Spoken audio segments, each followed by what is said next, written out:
Thank you, Dr. Jayakumar, for joining in. I heard you speaking on the stage. You looked really passionate about learning, development, training people. Huh? I mean, HR is a space where people should be people person. Huh? What is that one segment of your job that you love the most? More than what you love most, what is more important today for the organization? That's what I love, which is because you should add value to the business, right?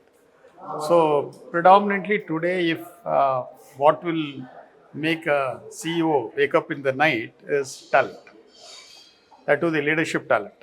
The Very you difficult. ask any senior person in the organization or a CEO or a business head, he will say the leadership pipeline, succession planning, building the next level of leaders is the biggest challenge today.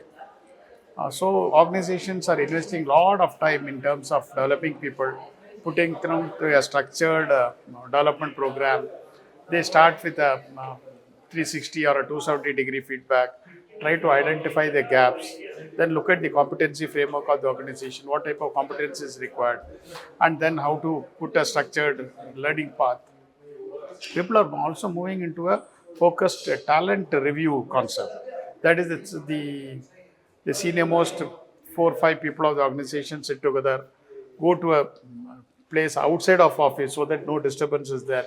Each of the senior leadership talent, each one their project, look at what is their strength, what is their unlock for future, what is the job rotation to be done, next 5 years, where do we see him, what are the inputs to be given. So discuss, deliberate, and make a development plan and put them through a structured process. So a lot of effort is being taken by organization on talent development and leadership development. Speaking of talent, especially senior people in the company, in the group, I was speaking to some HR leaders today in the morning. I had two panels that I moderated. One big change, one big shift in their opinion I noticed is everybody is speaking of being highly focused on organizations' larger purpose, business outcomes, performance efficiencies. These were some things that 5 years ago I wasn't listening to this as the first point they were talking about. How are you finding it? Yeah, today it's a VUCA world, right? A lot of things happening, whether it is in the geopolitical or in and after the COVID, and a lot of focus is on now on the purpose. Okay, what am I doing? What the organization is doing? So the entire organizations have started focusing on the three P's: people, planet, and then profits. So a lot of things are happening in terms of focus on ESG has gone up very high. In fact, I represent Lasnan Tibro, and we have focused a lot of efforts into ESG, not just because it is a statutory requirement for BRSR reporting and all those things, but it is as a value. It has been taken as a value. We are also started focusing on diversity, equity, and inclusion. Today we have more than 50 nationalities working with us. They speak more than 80 languages and 4 generations of people, right from 18 years to 67 years we have. And then the gender diversity. So focus on ESG, focus on diversity and inclusion, and focus on a bigger purpose. And for us, it comes very natural because we are in the infrastructure sector. We make things that make India proud. We are also called as builders to the nation. So this gives a lot of pride and purpose to our employees to come work with us. I have put in 37 years service in the company. We have a long service award of 15 years, 20 years, 25 years, 30, 35, 40 years also. There are people who get 40 years long service award. So 37 years is a lot. What is that one thing that kept you here for these many years? that's the I can say that the challenging assignments. Though I have been in one organization, it's a cluster of organizations. It's a conglomerate. We are into different businesses. So I was in different businesses, different geographies with different leaders and different assignments. So it gives a challenging assignment.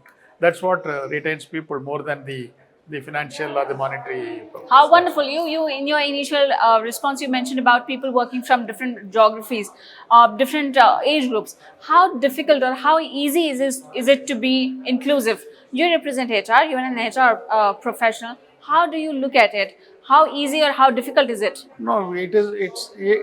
I will not say whether it is easy or it is difficult, but how do you leverage the the strengths of each one of them is more important.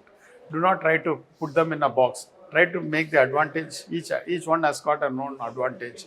We also look at leveraging in terms of technology, etc. They pick up fast.